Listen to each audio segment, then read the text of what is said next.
Regardez très attentivement, car il y a un message subtil ici que tout le monde a manqué.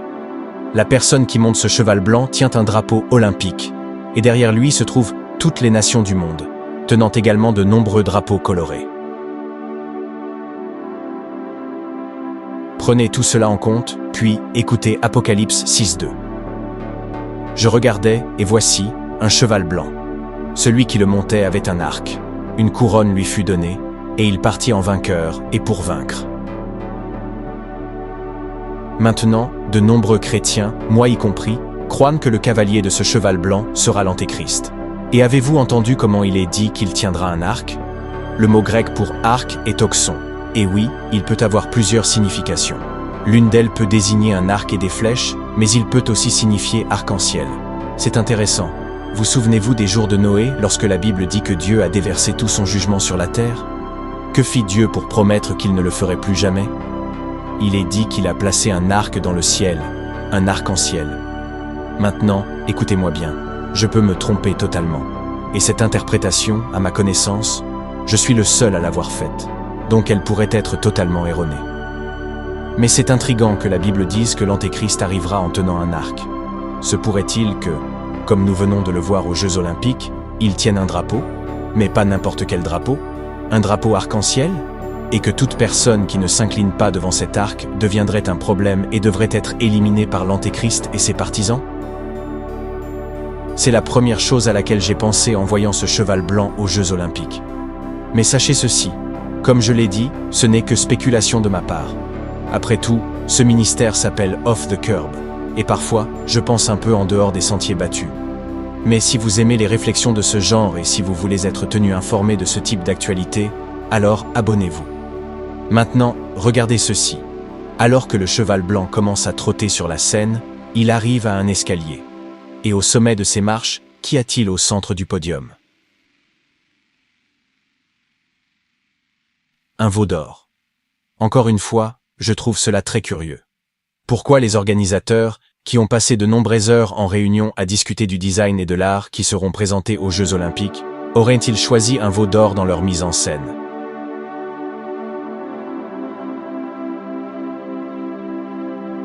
Car tout le monde sait que le veau d'or est l'un des exemples les plus célèbres d'idolâtrie dans la Bible. C'est l'épisode où Moïse est monté au sommet du mont Sinaï, pendant que Dieu lui-même écrivait les 10 commandements de son propre doigt. Puis Moïse descend de la montagne et voit que le peuple de Dieu a décidé qu'il ne voulait plus servir le Seigneur.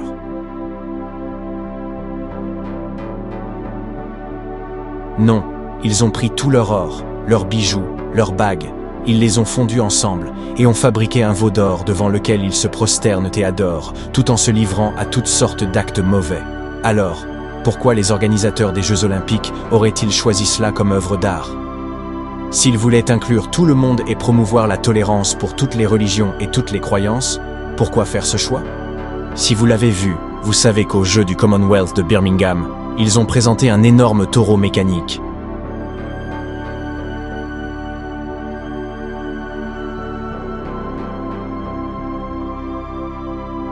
Avec une femme assise sur son dos. Puis, soudain, un groupe de danseurs est sorti, s'agenouillant et adorant ce taureau. Pourquoi choisir cela dans 2 cérémonies si rapprochées, alors que tout le monde sait que le taureau est vénéré dans la Bible et est associé à l'idolâtrie?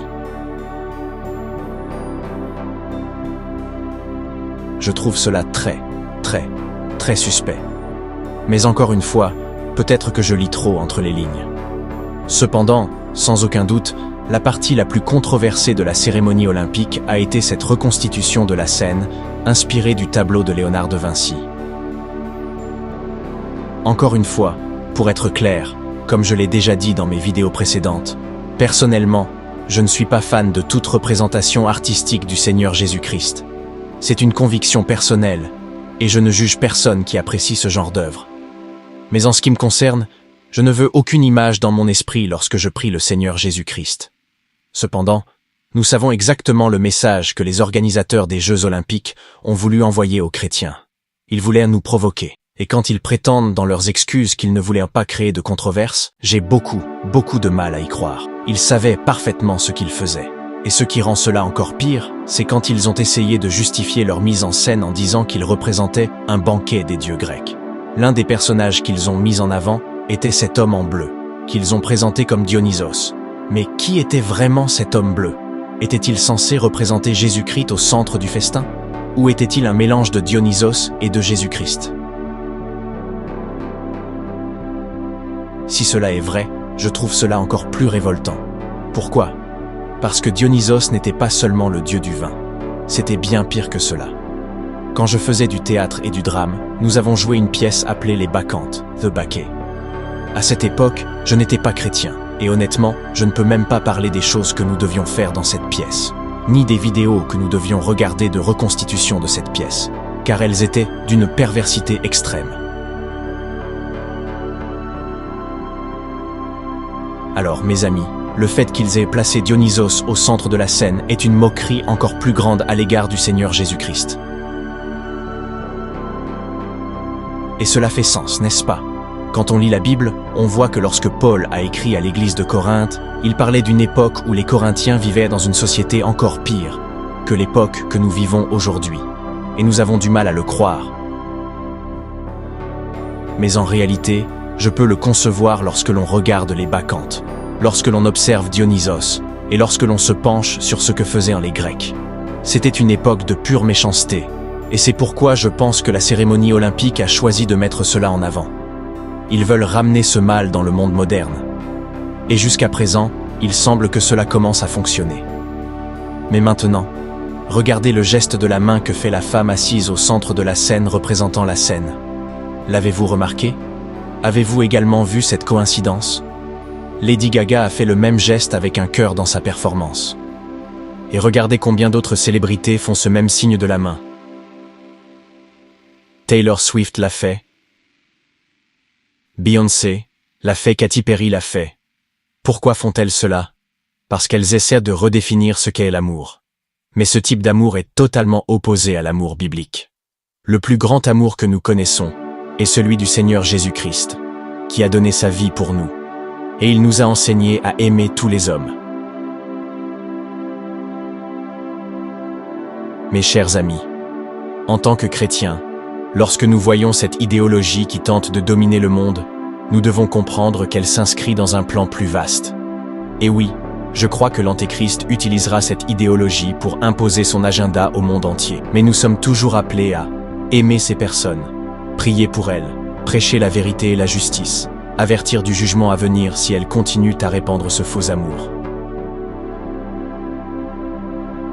Une bonne nouvelle. Mais avant de continuer, j'ai une excuse à faire pour une chose que j'ai dite dans une vidéo il y a 2 jours. Mais d'abord, restons sur une note positive. Les Jeux Olympiques ont supprimé la vidéo de leur cérémonie d'ouverture. Pourquoi? Parce que nous, en tant que chrétiens, mais aussi des athées, des gens d'autres religions, nous avons parlé et dénoncé ce qui se passait. Cela prouve bien une chose, n'est-ce pas? Si nous, chrétiens, nous nous unissons, au lieu de nous disputer sur les dénominations ou les doctrines secondaires, nous pouvons accomplir de grandes choses. La lumière peut vaincre les ténèbres. Mais pour cela, nous devons travailler ensemble. Une leçon à retenir. Ne l'oublions jamais. Plus les jours avancent, plus le monde devient sombre. Et nous avons besoin les uns des autres plus que jamais. Nous devons nous aimer, nous unir et nous rappeler ce qui nous rassemble, l'évangile du Seigneur Jésus-Christ, qui nous a sauvés et qui nous donne une espérance au-delà de la mort. Alors cessons de nous diviser sur des détails et travaillons ensemble, car nous sommes plus forts lorsque nous sommes unis en Christ. Mon excuse. Dans ma première vidéo sur cette cérémonie olympique, j'ai cité Elon Musk, qui a dit « À moins qu'il n'y ait du courage pour défendre ce qui est juste et équitable, le christianisme disparaîtra. » Et j'ai dit que j'étais d'accord avec lui. Et je tiens à préciser ce que j'entendais par là. Je pense que ce qu'Elon Musk voulait dire, c'est que si nous ne nous levons pas et ne parlons pas, alors le message chrétien deviendra de plus en plus silencieux, et de moins en moins de gens croiront en Jésus-Christ. Et oui, je crois cela. Mais certains ont interprété cette phrase autrement, en pensant qu'il voulait dire que le christianisme cessera complètement d'exister si nous ne parlons pas. Et bien sûr, nous, chrétiens, savons que ce n'est pas possible. Nous savons que le livre de Daniel affirme que le royaume de Dieu ne sera jamais détruit. Nous savons que Jésus-Christ a dit « Je bâtirai mon Église, et les portes de l'enfer ne prévaudront pas contre elle. » Donc, nous savons que le christianisme ne disparaîtra jamais. Nous savons que Jésus-Christ reviendra chercher ceux qu'il aime. Vous le savez si vous suivez ma chaîne. Je prêche cela chaque semaine. Je ne crois donc pas que le christianisme puisse totalement disparaître. Alors, qu'ai-je voulu dire? Eh bien, il y a quelques semaines, j'ai fait une vidéo sur un événement majeur aux États-Unis. Et j'ai dit, en tant que Britannique, je sais que certains Américains vont me dire « Ne parle pas de ça, tu es en Grande-Bretagne, tu n'as pas le droit d'en parler. » Quelqu'un a alors commenté ma vidéo en disant « Joe, je pense que tu dois parler de ces choses, parce que nous, aux États-Unis, nous regardons l'Angleterre et nous voyons que votre pays n'est plus chrétien, que votre nation a perdu ses valeurs et qu'elle a été abandonnée à toutes les autres religions, à l'athéisme et au sécularisme. Nous devons t'écouter pour apprendre de vos erreurs. » Et c'est précisément ce que j'essayais de dire dans ma vidéo. L'erreur que nous avons commise en tant que chrétiens, c'est que beaucoup ont adopté une certaine théologie et l'ont répandue à grande échelle en disant en substance « Laisse faire Dieu ». Nous avons cru qu'en restant simplement dans nos églises, en nous occupant de nos propres affaires et en nous contentant de prier, le Seigneur finirait par bénir nos efforts. Et oui, le Seigneur agit ainsi. Dans sa grâce et son plan de salut, il attire des âmes à lui. Mais Jésus-Christ a dit « Allez et faites de toutes les nations des disciples. Sortez des 4 murs de l'Église et évangélisez. » Si vous me demandez quelle est la plus grande erreur que l'Église en Angleterre a commise, je vous dirai que nous n'avons pas fait assez d'évangélisation. Nous ne sommes pas assez sortis prêcher dans les rues, frapper aux portes et annoncer que Jésus-Christ est le Sauveur. Et maintenant, nous voyons nos églises se vider. Beaucoup se demandent pourquoi elles sont pleines de têtes grises et que la jeune génération n'est plus là. Mais ils auraient dû commencer à évangéliser il y a 40 ans. Nous devons comprendre que nous vivons un temps où nous ne pouvons pas rester silencieux. Ce n'est pas le moment d'être des tapis sur lesquels on marche. Nous devons être prêts à nous tenir aux côtés du Seigneur Jésus-Christ, même si le monde nous hait et se moque de nous. Nous avons oublié les hommes du passé comme William Grimshaw, qui recevait de la boue en pleine figure, ou John Wesley, à qui l'on jetait des pierres. Ces hommes et ces femmes se sont levés et ont proclamé « Ma vie ne vaut rien. Il faut qu'il croisse et que je diminue. » Et c'est exactement ce que nous devons faire aujourd'hui. Nous devons proclamer que Jésus-Christ est précieux, que notre vie est sans valeur en comparaison de lui. Si vous n'êtes pas chrétien et que vous regardez cette vidéo, je veux vous inviter à venir à Christ. Ouvrez les yeux sur ce qui se passe. C'est toujours Jésus qui est attaqué. Pourquoi? Parce qu'il est le seul qui puisse vous sauver. Alors, comme le dit la Bible, que pensez-vous du Christ? Votre réponse à cette question comptera pour l'éternité. Pour toute l'éternité, votre décision comptera. Est-il votre Seigneur? Est-il le Fils de Dieu? Si la réponse est non, faites de lui votre Seigneur. Acceptez-le comme le Fils de Dieu dans votre cœur. Faites de lui votre Sauveur et invoquez-le dès maintenant. Et il vous sauvera. Vous pouvez probablement sentir que le Seigneur a gravé un message dans mon cœur. Je veux que Jésus-Christ soit honoré. Je veux qu'il cesse d'être moqué. Et si ce message résonne en vous, s'il vous touche, s'il vous interpelle, alors s'il vous plaît, comprenez que je ne fais pas cela pour bâtir mon propre royaume, mais parce que je veux encore une occasion de partager Christ avec vous. S'il vous plaît, cliquez sur s'abonner, afin que je puisse avoir une autre chance de vous parler du Seigneur Jésus et des choses de Dieu. Au fur et à mesure que vous grandissez et mûrissez en tant que chrétien, il viendra un moment où vous devrez croître dans votre connaissance. La Bible dit « Mon peuple périt faute de connaissance ». Un manque de connaissance est une chose dangereuse. Et voici pourquoi c'est si dangereux. C'est dangereux parce que cela signifie que vous êtes dans un combat sans armes, sans vision. La vie chrétienne, pour être clair, est un combat. C'est ce qu'elle est. C'est pourquoi il nous est dit de combattre le bon combat. C'est pourquoi nous sommes informés que nous luttons contre les principautés. C'est pourquoi la Bible dit « Celui qui persévérera jusqu'à la fin sera sauvé ».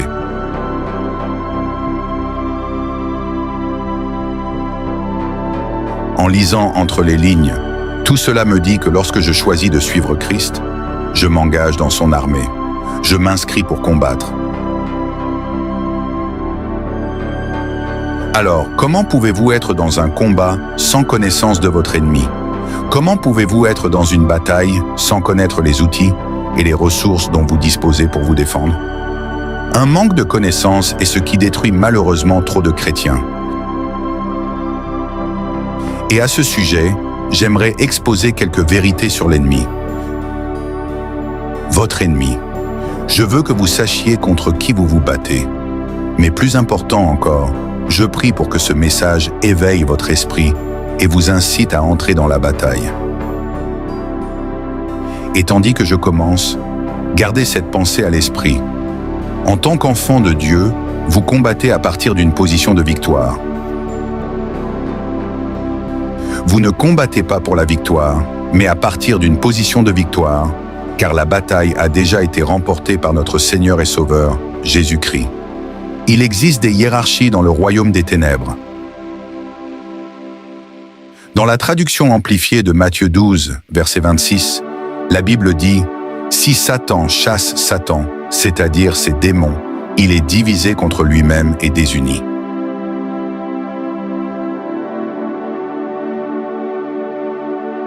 Comment donc son royaume subsistera-t-il? À partir de ce verset, nous comprenons que le diable a un royaume, qui est le royaume des ténèbres. Ce royaume est quelque peu unifié dans son opposition au royaume de Dieu. Enfin, dans le royaume des ténèbres, comme dans tout royaume, il y a un pilier de pouvoir, il y a une chaîne de commandement, il y a des rangs dans un royaume.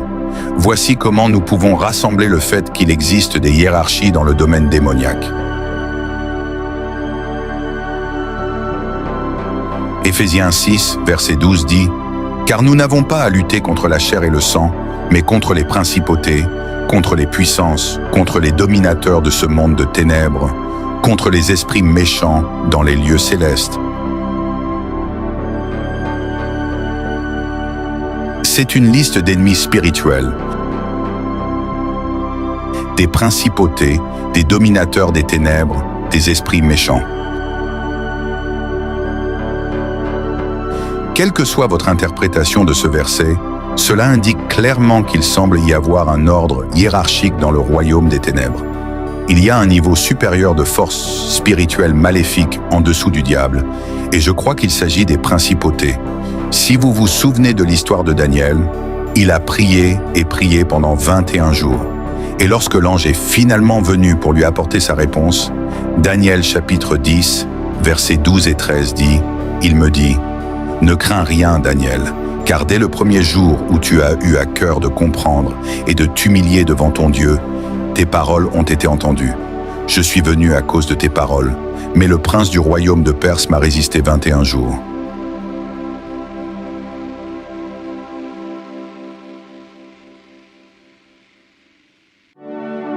Et voici Michael, l'un des principaux chefs, est venu à mon aide, car j'étais retenu là auprès des rois de Perse.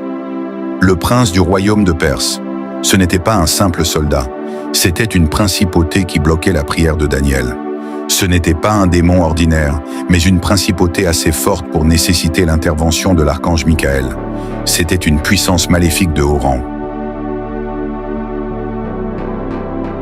Luc chapitre 8, versets 1 et 2 dit « Ensuite, il alla de ville en ville et de village en village, prêchant et annonçant la bonne nouvelle du royaume de Dieu. Les 12 étaient avec lui, ainsi que quelques femmes qui avaient été guéries d'esprits mauvais et de maladies. » Marie appelée Madeleine, de laquelle étaient ressortis 7 démons. La Bible dit « des femmes qui avaient été guéries d'esprits mauvais et de maladies », ce qui signifie qu'il existe une sorte de démon qui apporte des maladies. Alors, comment devons-nous interpréter tout cela et le comprendre dans nos vies chrétiennes? Tout d'abord, nous devons savoir qu'il y a des rangs dans le royaume des ténèbres. Plus nous devenons forts dans la foi, plus l'opposition devient forte. Mais lorsque vous avez la connaissance, vous savez que Jésus-Christ surpasse tout démon, toute principauté, tout dominateur des ténèbres, y compris le diable. Jésus-Christ les surpasse tous. Sans connaissance, vous périrez selon la Bible. Vous périrez parce que vous serez pris par la peur.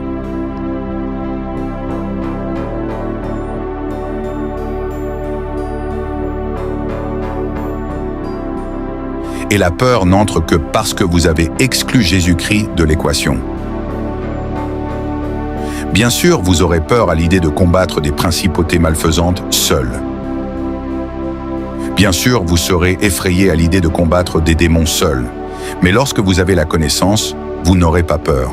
Quand vous avez la connaissance, vous ne périrez pas.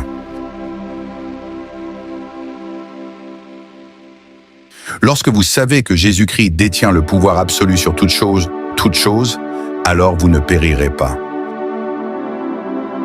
Lorsque vous savez que Christ surpasse le membre le plus haut placé du royaume des ténèbres, alors vous éliminez la peur. C'est pourquoi il est si important de connaître la parole de Dieu. Car la Bible dit, dans Jacques de chapitre 2, verset 19, « Tu crois qu'il y a un seul Dieu, tu fais bien. Les démons aussi croient, et ils tremblent. » Même les démons tremblent lorsque vous faites intervenir Dieu. Vous ne devriez pas être pris de peur ou d'inquiétude à cause du royaume des ténèbres.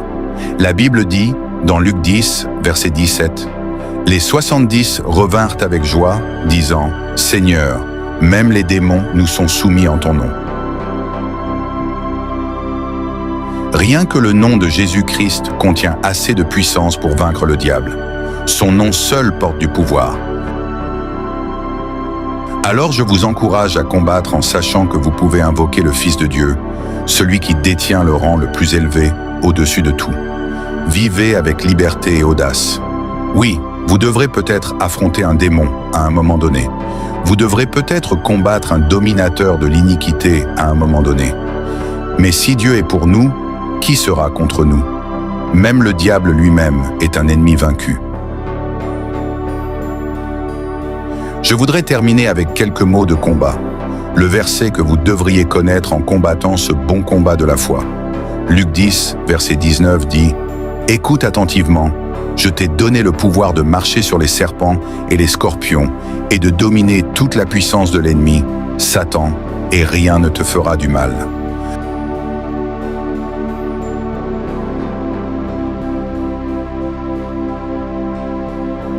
Nous avons l'autorité par le nom de Jésus-Christ.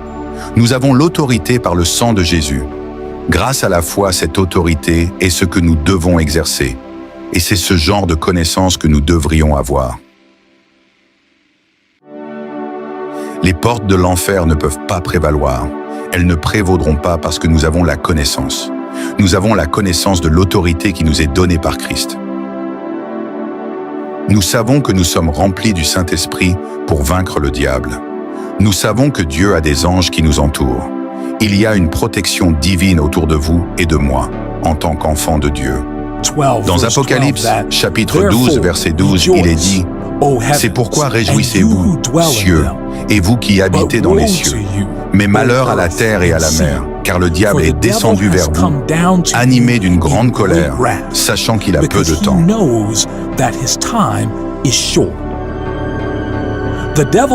Le diable sait et il comprend que son temps est court. Ses jours sont comptés. Alors il vient avec colère.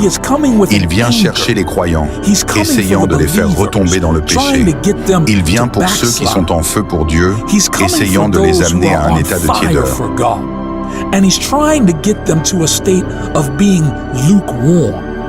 Il vient pour la famille et pour le foyer, tout cela afin de voler, de tuer et de détruire.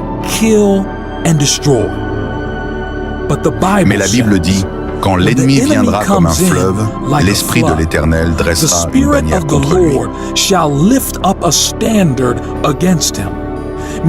Cela signifie que si le diable essaie de submerger votre vie, alors, au nom de Jésus, les portes de l'enfer ne prévaudront pas. Quel que soit le flot, Dieu élèvera un étendard contre lui. Vous avez un libérateur en Jésus. Vous êtes sur un terrain élevé lorsque vous restez dans la présence du Seigneur. Vous avez une défense en Jésus, une forteresse impénétrable, et aucun flot du diable ne peut vous atteindre.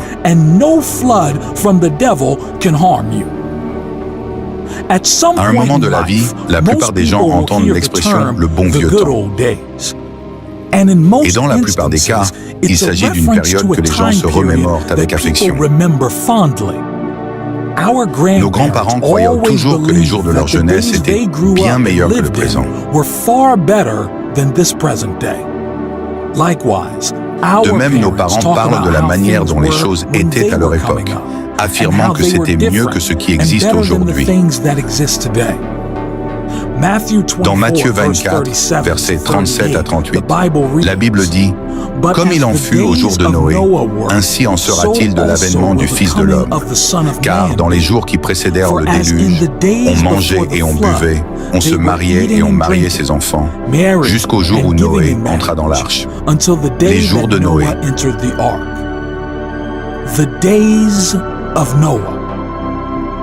De génération en génération, diriez-vous que la société dans son ensemble s'est améliorée moralement et spirituellement depuis l'époque de Noé?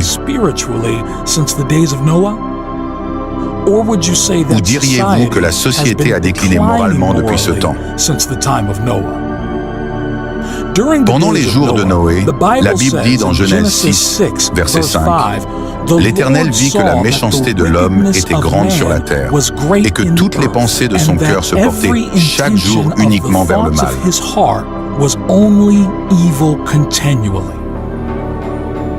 Comment cette génération se compare-t-elle? Si le péché était répandu à cette époque, que devons-nous penser d'aujourd'hui? Si le Seigneur a vu que la méchanceté de l'homme était grande au jour de Noé, alors que pense-t-il d'aujourd'hui? Nous avons connu une explosion technologique, une technologie qui facilite le péché de multiples façons. La société a glorifié le péché à travers les célébrités et le divertissement. Alors, si les jours de Noé étaient mauvais, qu'en est-il d'aujourd'hui? Cette génération actuelle pourrait-elle être la plus mauvaise que l'humanité ait connue, du moins depuis le déluge? Jésus n'a pas qualifié les jours passés, les jours de Noé, de bons vieux temps.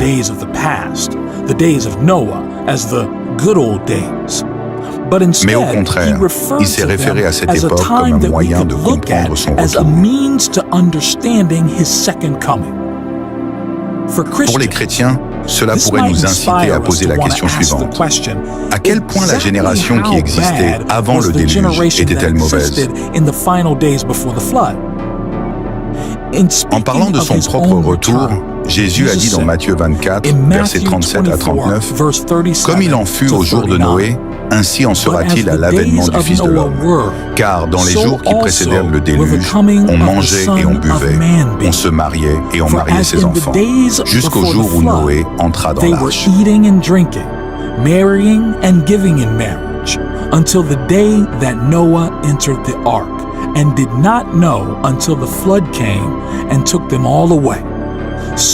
Ils ne se doutèrent de rien, jusqu'à ce que le déluge vienne et les emporte tous.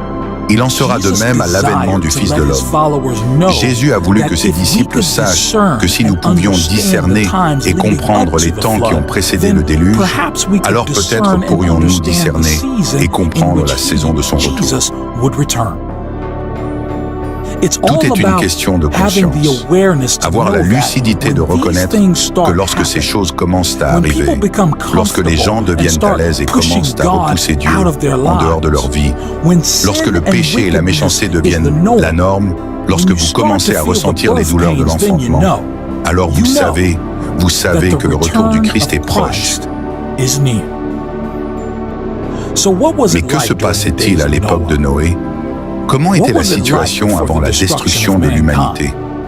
Le livre de la Genèse nous dit que le Seigneur se repentait d'avoir créé l'homme sur la terre et que cela le chagrinait dans son cœur. La Bible enseigne également que toute l'humanité était corrompue et que la terre était un lieu misérable.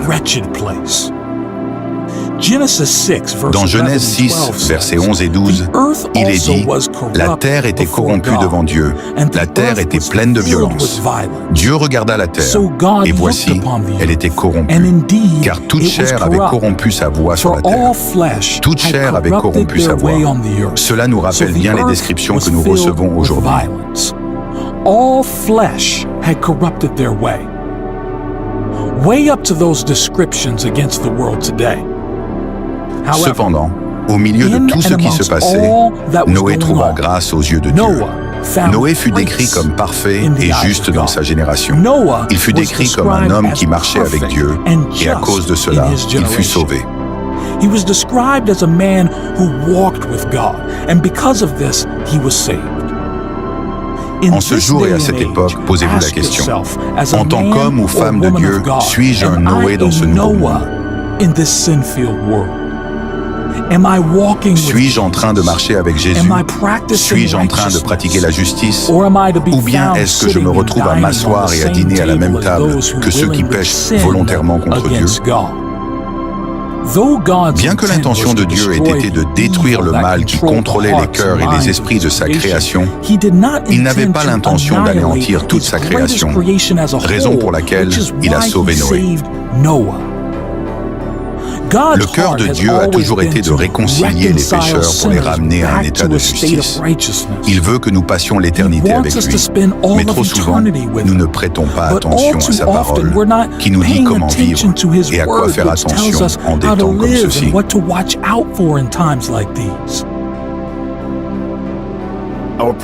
Notre culture actuelle ressemble à celle des jours de Noé.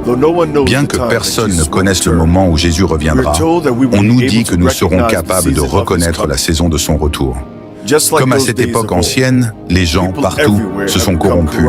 Et partout dans le monde, la violence a envahi nos rues et nos communautés. Les gens tendent à aimer les plaisirs de la vie bien plus que la nécessité de Dieu.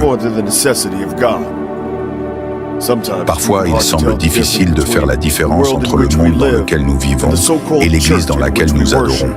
Il devient de plus en plus difficile chaque jour de savoir à qui faire confiance ou où se tourner pour obtenir les bonnes réponses.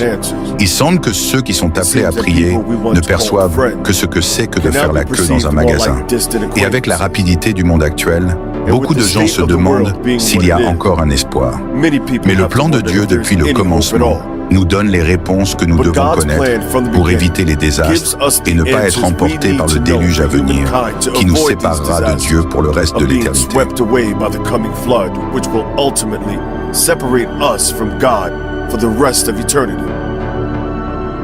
Dieu aimait tellement sa création qu'il nous a donné son Fils unique comme un sacrifice sans péché, assez puissant pour réconcilier le péché de l'humanité et la ramener à un état de justice, à l'état que Dieu désire pour nous, afin que nous puissions vivre dans un monde de paix future.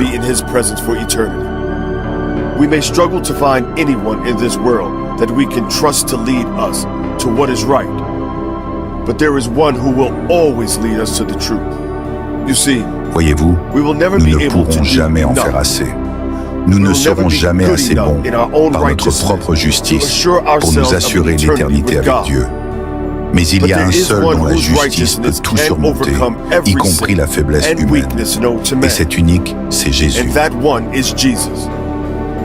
Nous ne pourrons jamais chercher assez fort, assez loin ou assez longtemps pour trouver un moyen de combler le fossé entre le seul vrai Dieu saint et la nature impie qui réside dans notre chair. Mais il y a un seul qui s'est littéralement laissé ridiculiser, frapper, battre et suspendre sur une croix pour mourir afin de fournir le lien nécessaire entre la mort et la vie. Et cet unique, c'est Jésus-Christ. Vous pourriez dire que Jésus-Christ est notre arche des temps modernes et le seul moyen disponible pour éviter d'être emporté par le déluge à venir dans une éternité sans Dieu.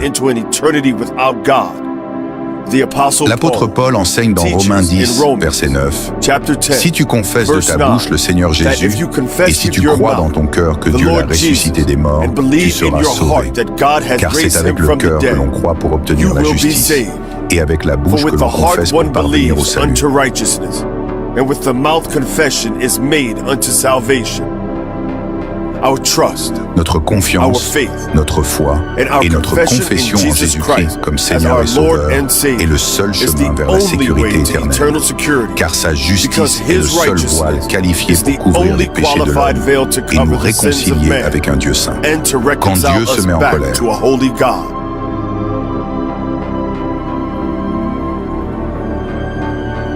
When God gets nous sommes tous réconfortés par l'idée que Dieu Now, est we're all éternellement aimant, comforted by the ce thought qu'il of est. God Nous being ressentons cette douce eternally chaleur intérieure en which he lisant is. que Dieu est notre puissant We get that protecteur, lovely, notre warm bouclier feeling et notre inside défense. when we read of God Et il est being our certainement mighty tout cela. protector, our shield and our defense. And he certainly is Mais all nous of aimons the above. l'idée que Dieu est infiniment Oh, we miséricordieux, love the fact that qu'il est God bon is et plein de forever grâce. merciful. He is kind and gracious. However, allow me to say this. Cependant, strongly. permettez-moi de vous dire ceci, God monsieur. Dieu is ne se laisse pas not to be moquer. mocked. Oftentimes, Souvent, we nous can pouvons deliberately délibérément sin. désobéir, pensant que la nature de Dieu, sa nature aimante et bonne, fermera les yeux sur nos fautes. His kind Cependant, ce n'est pas le Him cas. being so Dieu loving and déteste so le good, péché. we think that his nature will overlook our wrongs. However, this is not the case. God hates sin. The Bible in La Psalm Bible dit dans le 5, psaume verse 5, 4 verset says, 4, « Car For tu n'es you are pas un not a Dieu God qui who prenne delights plaisir à la in méchanceté. wickedness. Le mal ne Evil peut may séjourner not près de dwell toi. with you. Il est un Dieu qui ne prend He pas is a plaisir God au péché. who doesn't delight Il n'en in tire sin. aucune satisfaction. He takes no C'est pourquoi le pleasure salaire from du it. péché, c'est la That's why mort. the wages of sin Le Seigneur is est death. trop juste et trop saint The Lord pour que is le too péché se tienne en sa righteous and présence. too holy Il est trop pur for pour sin cela. to even be in his presence. He's too pure for that. And so what Alors, happens when God que se gets passe-t-il angry? quand Dieu se met en colère? What Que happens se when people passe-t-il sin lorsque les gens day after pêchent day jour and après mock jour et him? se moquent même de lui? Que What se happens when passe-t-il people lorsque les forget gens that the oublient Bible que la says in Bible dit Exodus dans 34, verse Exode 14, 34, verset For you shall 14, worship car no tu ne te other God, prosterneras pas devant for the un Lord autre whose Dieu, name is car l'Éternel, jealous, dont le is nom a est jaloux, jealous God. est un Dieu jaloux. What Ce qui me strikes me frappe about chez the les enfants children of d'Israël, Israel is that they c'est qu'ils ont were été set free. libérés. Ils They ont were été led, conduits, protégés cared for, et bénis par and le blessed Seigneur, by the Lord, mais ont néanmoins but trouvé yet un lieu still religieux. found Leur reason cœur to était complain. ingrat et ils ont péché avec leur Their hearts attitude were de mécontentement, ungrateful and they en sinned with their murmurant et en se unthankful plaignant. attitudes as they murmured and complained. Now the Bible Maintenant, reads in la Numbers Bible dit chapter dans 11, Nombre, verses 1 chapitre and 2. 11, versets 1 And the et 2, people complained in le the peuple hearing of the Lord murmura about their ce qui déplut à misfortunes. l'Éternel. Et And when quand the Lord l'Éternel heard it, l'entendit, sa his colère anger was s'enflamma. kindled. Le feu de l'Éternel And the fire of the s'alluma Lord parmi eux burned among et them, dévora and l'extrémité du camp. consumed some Alors le outlying peuple parts of cria the à camp. Moïse, et Moïse Then the pria à people cried l'Éternel, out to et le Moses, feu and Moses s'arrêta. prayed to the Lord, and the fire died down. The decision to Le choix d'ignorer la bonté de Dieu a conduit à un déversement de sa colère. Vous voyez, Dieu est So amour, you see, God mais is il ne love. se laisse pas moquer. But he is Il est not to be patient, mocked. mais il n'est pas faible. He is patient, Il ne faut donc pas but le he is provoquer à la not colère. so we should not provoke him to anger. You can't deceive Vous ne him pouvez or pas le tromper think ou that you can penser que pull a vous pouvez fast lui one faire on un him. tour. Il He est is omniprésent, omnipresent. omniscient He is et omniscient. omnipotent. And he's Avez-vous compris cela? Le verset 6 dit « C'est à cause de ces choses que la colère de Dieu vient. » La colère de Dieu arrive. Pour le dire clairement, arrête de pécher. Ne te livre pas au péché habituel. Tu dois abandonner les désirs sensuels et égoïstes de ton corps. Tu dois t'éloigner du péché. Ne sois pas avide, car l'avidité est une forme d'idolâtrie. Elle remplace ta dévotion envers le Seigneur. En résumé, lorsque tu vis dans ces corps, tu allumes la colère de Dieu. Ce sont des actes de désobéissance. Et voici un conseil. La désobéissance a un prix lourd.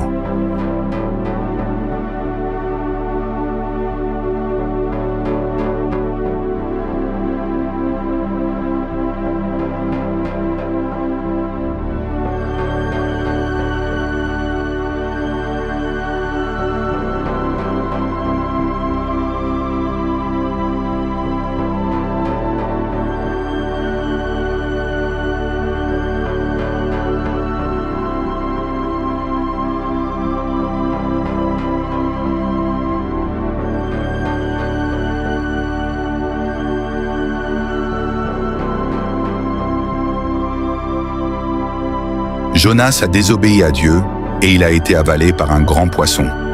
La femme de Lot a désobéi à Dieu et elle a été transformée en statue de sel. Les enfants d'Israël ont désobéi à Dieu et ont erré dans le désert pendant 40 ans.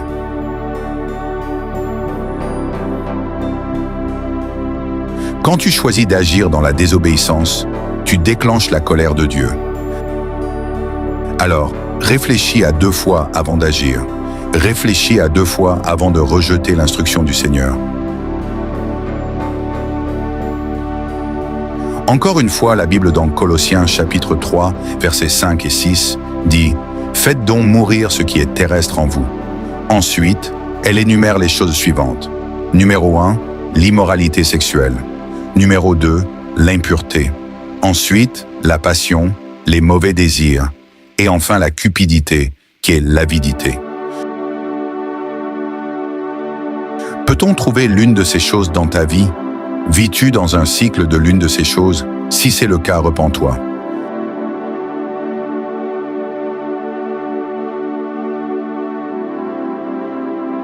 Maintenant, pour être clair, l'immoralité sexuelle englobe tout, du sexe avant le mariage, à l'adultère, à la pornographie, tout ce qui est en dehors des paramètres décidés par Dieu, tout ce qui est en dehors de l'alliance du mariage entre un mari et une femme et de l'immoralité sexuelle. Cela se trouve-t-il dans ta vie? Car si c'est le cas, tu es en désobéissance directe envers le Seigneur.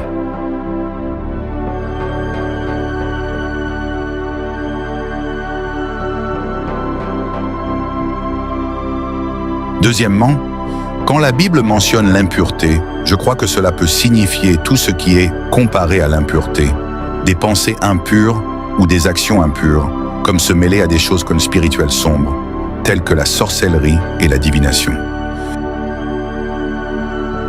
Peut-on trouver l'une de ces choses dans ta vie? Car si c'est le cas, tu es en désobéissance directe envers le Seigneur. Colossiens 3, verset 5, continue en affirmant que les passions et désirs mauvais, ainsi que l'avidité, font partie des choses que nous devons faire mourir dans nos vies.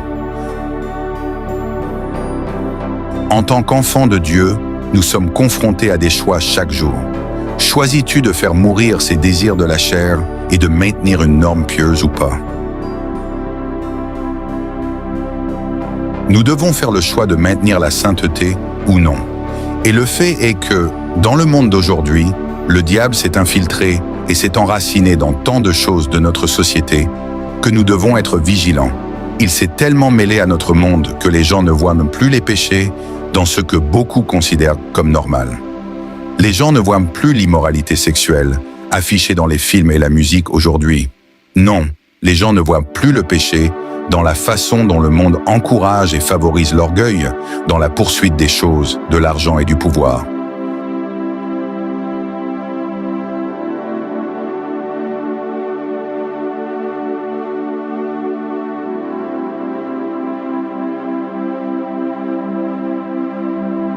Le péché est devenu accepté comme la norme.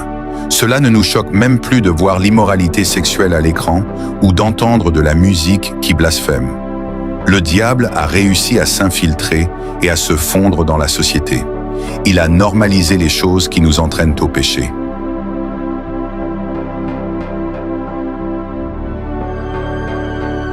Et le fait est que le diable présente ces choses devant nos yeux si fréquemment que cela nous désensibilise presque. C'est devenu normal de voir l'immoralité sexuelle à l'écran et sur les réseaux sociaux. C'est devenu normal de poursuivre l'argent et les biens matériels. Cependant, ce qui est normal pour le monde va souvent de pair avec ce qui est péché.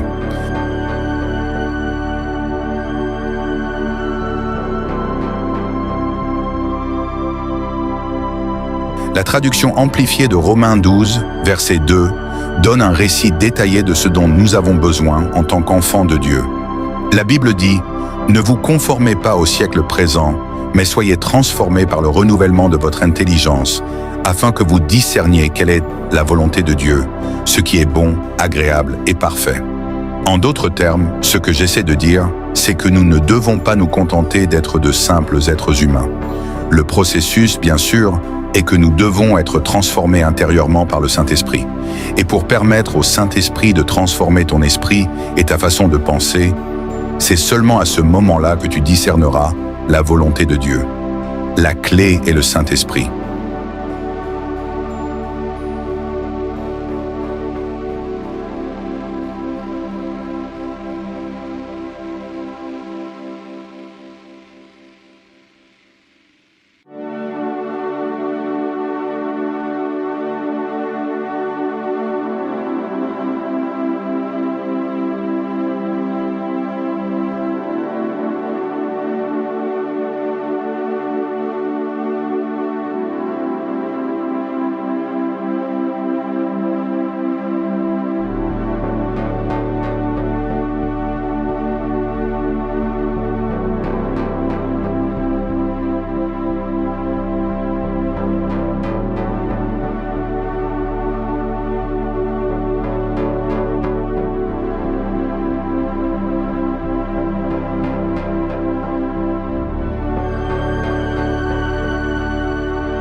Les miroirs.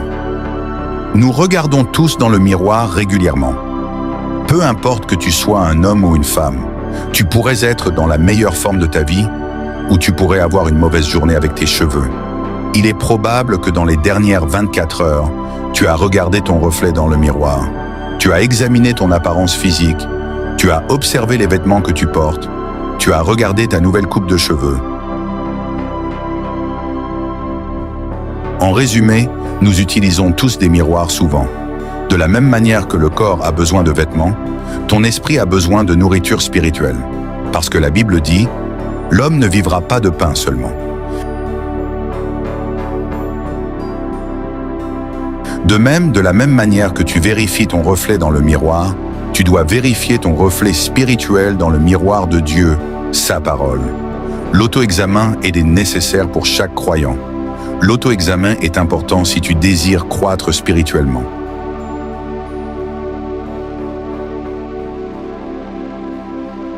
Faisons un court exercice. Si un miroir spirituel était placé devant toi en ce moment, que verrions-nous? Verrions-nous une attitude pieuse ou une attitude mondaine? Verrions-nous des taches de rancune et d'amertume? Ou te verrions-nous vêtu d'un vêtement de pardon, car toi-même tu as été pardonné? Si un miroir spirituel était placé devant toi en ce moment, que porterais-tu? L'armure complète de Dieu? Les amours et les plaisirs de sa parole? Nous devons prier pour que nos vies reflètent un caractère divin. Nous devons prier pour que nos vies reflètent Jésus-Christ.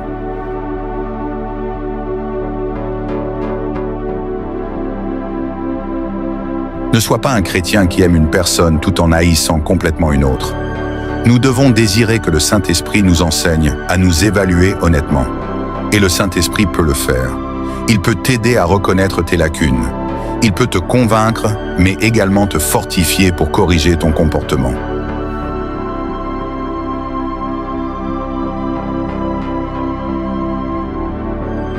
La vérité, c'est que nous ne pouvons jamais nous examiner pleinement sans l'aide du Seigneur. La raison en est que, en tant qu'humains, nous avons tendance à trouver des excuses. Nous avons tendance à prendre des libertés et à essayer d'expliquer nos péchés comme des erreurs, des faiblesses ou des incidents. Mais selon les normes de Dieu, selon les normes de la parole de Dieu, le péché est appelé péché. L'immoralité sexuelle est appelée immoralité sexuelle. L'orgueil est appelé orgueil. Il n'y a pas de petites erreurs ou de péchés moindres. La Bible nomme les choses telles qu'elles sont, et c'est par cette norme que nous devrions nous juger. J'aime le fait que David ait eu une telle volonté et un tel désir de dire « Sonde-moi, ô Dieu, et connais mon cœur. Éprouve-moi et connais mes pensées. »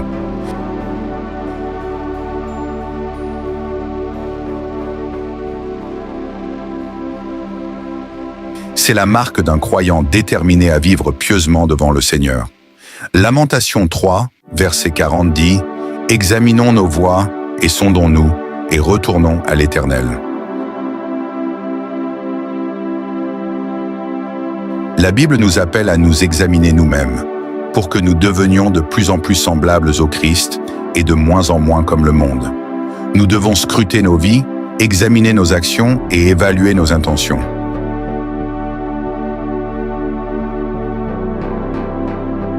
Fais-tu ce que tu fais pour la gloire de Dieu, ou agis-tu pour ton auto-exaltation?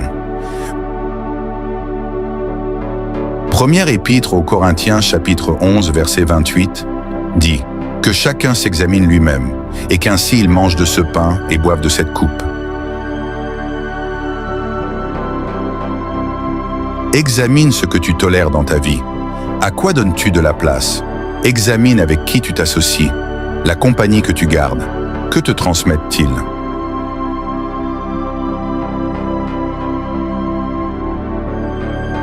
Quelle sorte de graines plantent-ils dans ta vie? Il est important de t'examiner en fonction de la norme de la parole de Dieu. Et c'est seulement lorsque tu prends la parole de Dieu et l'utilises comme un miroir dans ta propre vie que tu peux vraiment t'examiner et te poser des questions comme: quelle chose impie tolères-tu? À quelle conversation impie participes-tu? À quelle pensée impie donnes-tu de l'espace?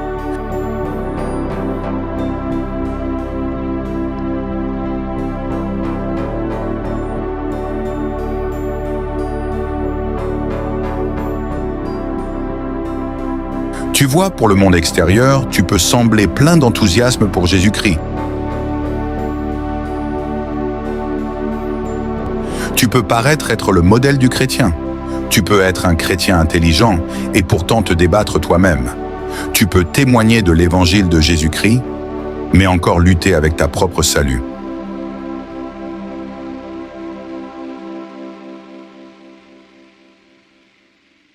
Le point que j'essaie de soulever, c'est que nous, en tant qu'êtres humains, avons tendance à cacher notre véritable nature. Nous sommes rarement transparents avec nos luttes. Combien de personnes admettent qu'elles luttent contre l'orgueil? Combien de personnes avouent ouvertement que leur faiblesse est la colère, l'incapacité de pardonner ou la convoitise?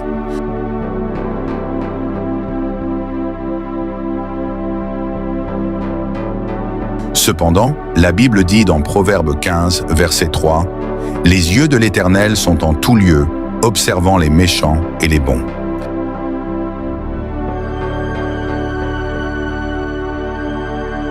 Cela signifie que Dieu voit au-delà du physique. La vue de Dieu pénètre profondément dans les chambres de ton cœur.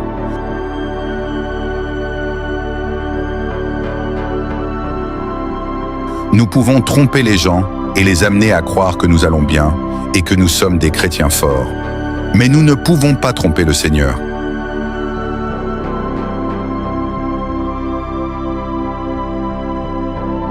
Vivre une vie de droiture dans un monde hostile est un appel à être mis à part. Tu commences à penser « Dieu est saint, donc je dois être saint.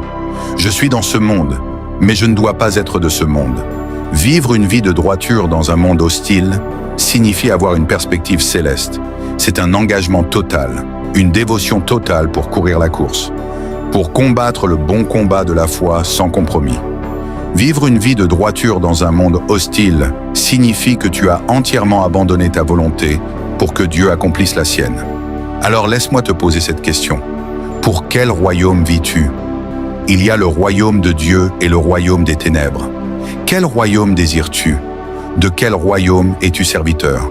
Aucun d'entre nous ne peut servir à la fois le bien et le mal. Aucun d'entre nous ne peut avoir un pied dans chaque royaume.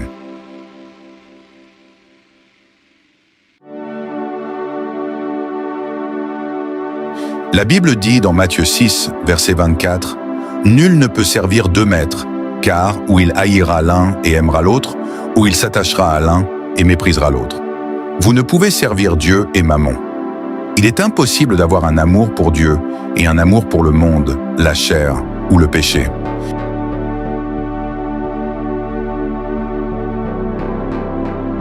C'est parce que lorsque tu donnes ta vie à Christ, une régénération commence. C'est pourquoi on appelle cela être né de nouveau. Tu meurs à la chair et au péché, et tu continues ainsi jusqu'à ce que tu vois Jésus.